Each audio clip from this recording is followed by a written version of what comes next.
Okay, guys, here we are again.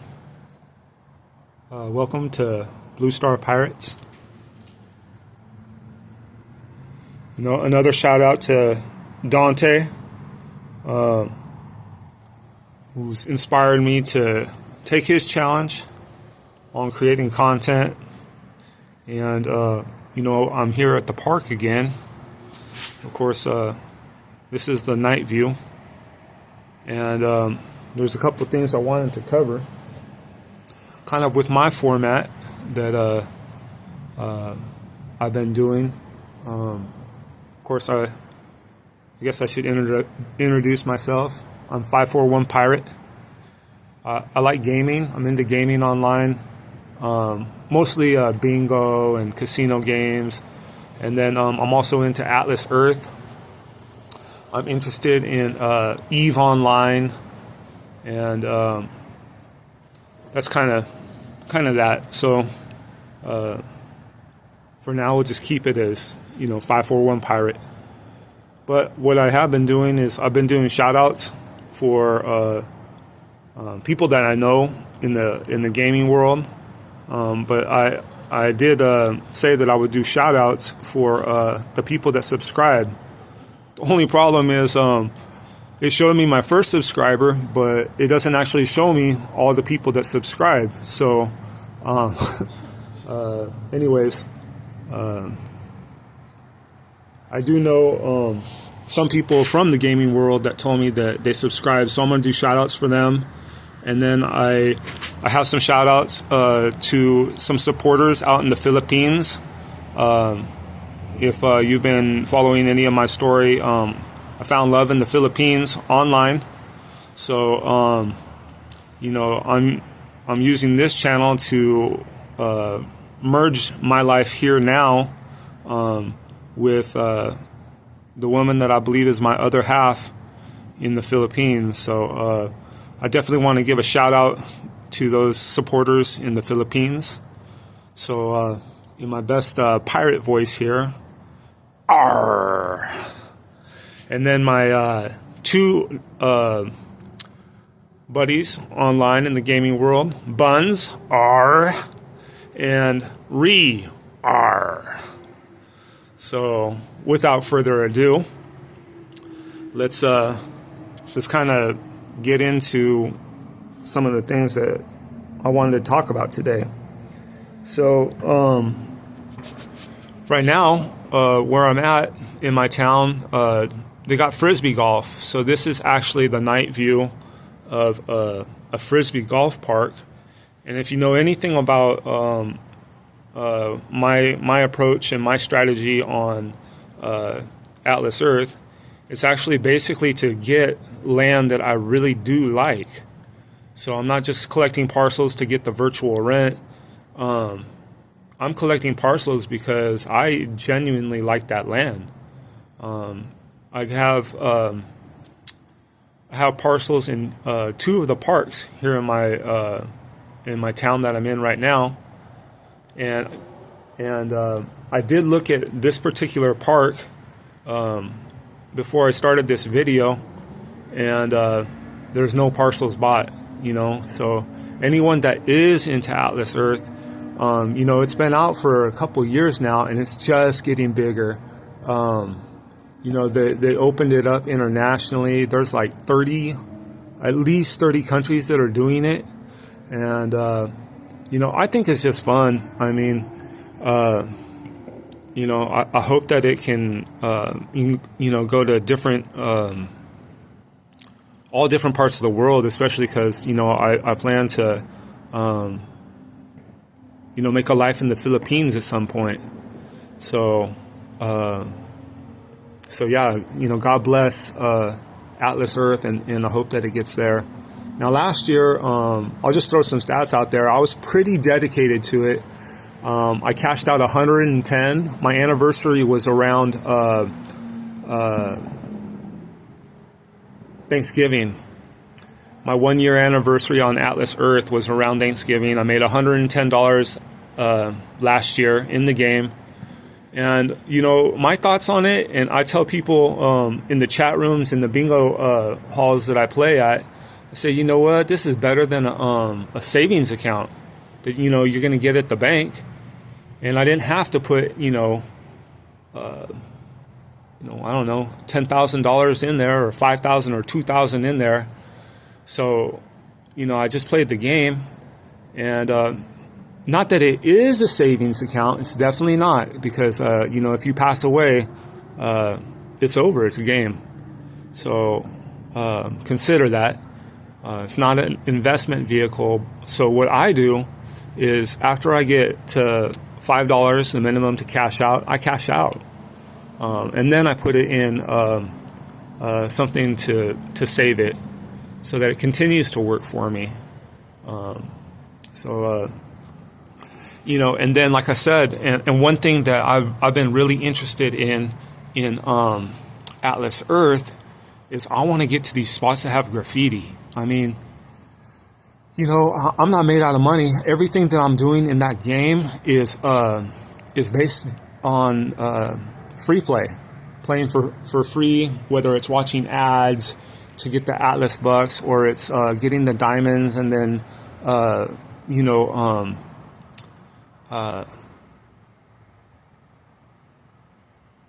you can spin the wheel with the diamonds 5 times a day. So I do that, and right now I've got something like 2,400 Atlas bucks.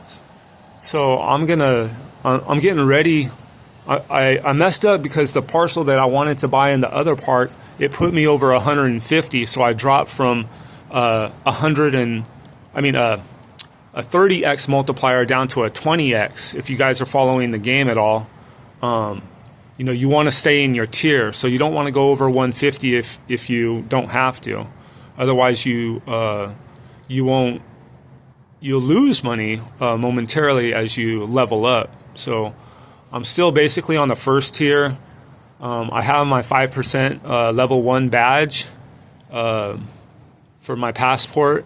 And what I'm doing with my passports is I'm doing it on trips. So I did it. The first badges I bought were from my hometown originally. And then now I'm saving it for trips. So that it's kind of, I don't know, it's just, I want to make it more interactive. I want to make it personal to me. I want it to be a joyful experience.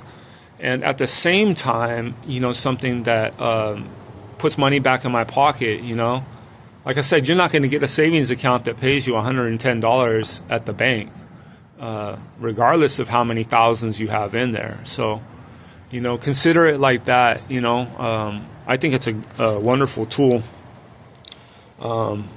But yeah, so coming all the way back around on this particular Frisbee golf course, which is a park in town, there are no parcels bought.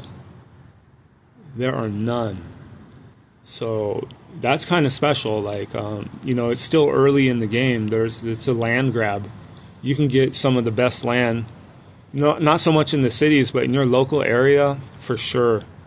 I mean, I have like 2 swaths of land, and it's fun, if you really actually enjoy the land.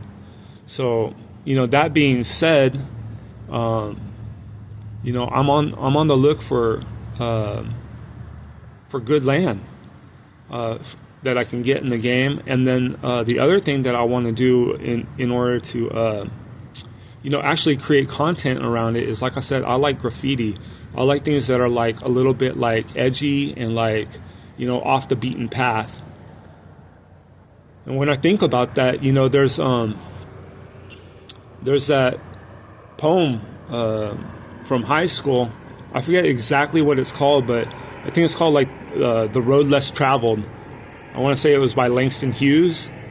But, 2 paths diverged in the road.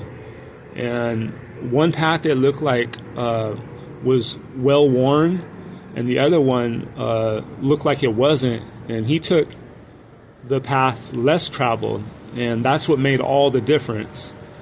And, this is all off the cuff right now, but that speaks to me. And I kind of hope that speaks to someone else too, because, now with me finding I just met a wonderful woman. I mean, sometimes, they say, when you know. But I would not have met her had I not been trying to do it on the path less traveled. So, there's people like me in the world that are just free spirits and a little bit rebel, pirate. I want to capture people's hearts. I guess you could say steal them away. I'm finding my way back to God. I want to steal hearts back for God from the world. I've just been, I guess you could say, a prodigal for years upon years. And, when you find someone that makes sense to you, sometimes they don't have to be like perfect, but actually they are perfect for you. And that's something really kind of special, So, I think it's a little too early right now, but as I do this challenge, I'm thinking by the time I'm at the 6-month mark, it's going to be right around the time that things are going to be really serious between me and this woman. And I mean, like, me meeting her family and her meeting my family. So,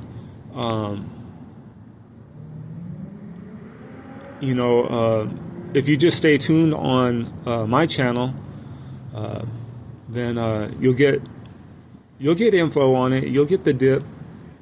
You'll get the skinny on it.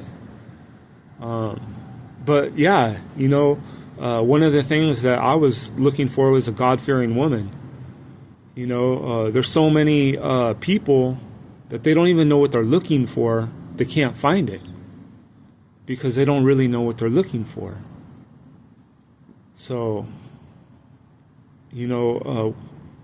it's really pretty amazing how I found this woman. And, I put it in God's hands, and it was like delivered.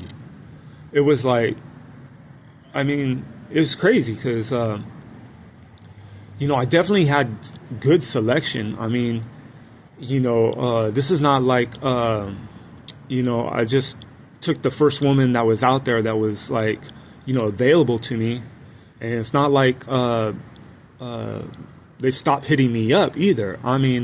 This is, you want to talk about a vetting process. I was able to do it in a very short period of time. But what I did, and, I'm not going to go into too much detail about it right now, but I asked God to,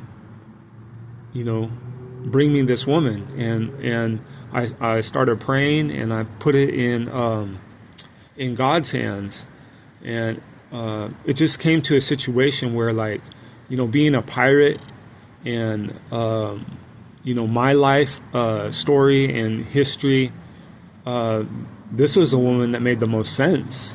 Like, it was just clarity. So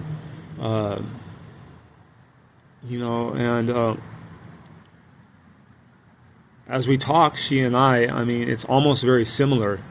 And it's actually just, it's not the person like exactly how I thought I wanted, but it's like everything I need in a woman and more. That's what Ruby is to me.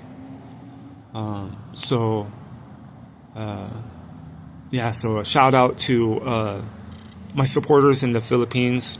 That's a little story about her and just how special she is to me. But I'll get into it more later. Right now, I am really a little bit just rambling. I came out here to make content, and let me check my notes. But I did want to touch on this. So I think I might have gotten carried away already. But,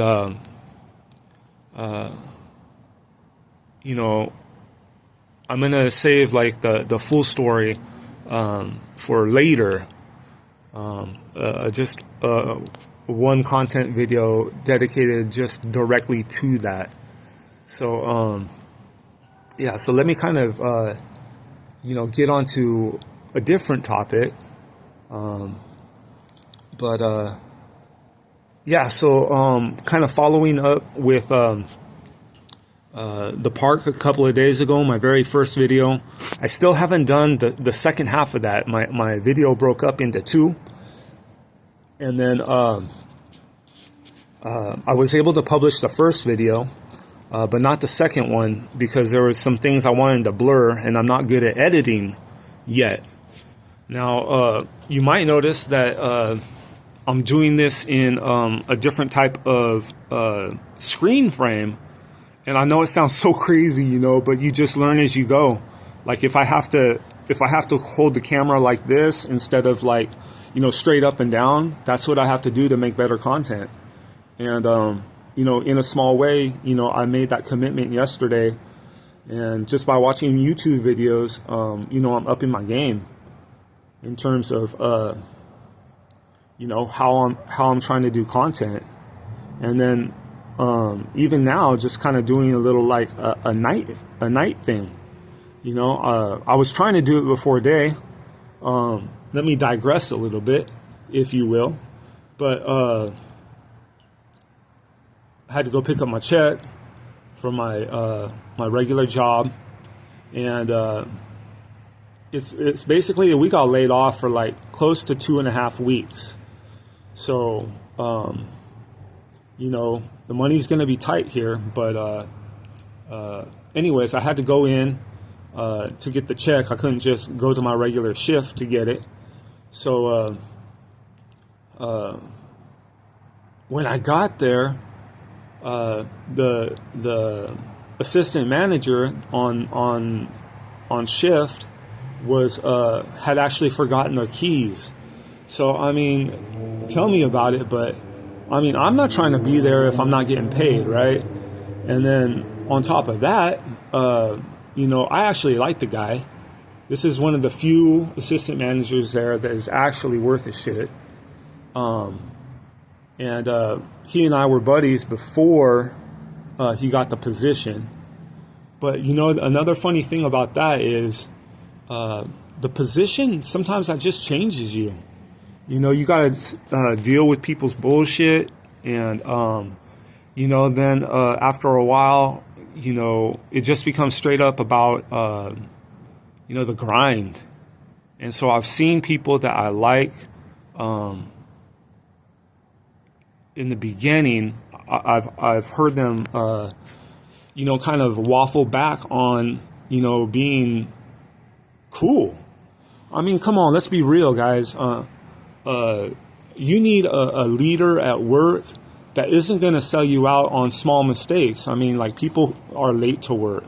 You know, people have real lives, and, you know, we're just grinding to, you know, pay bills and to, you know, we're caught in the rat race, you know, basically.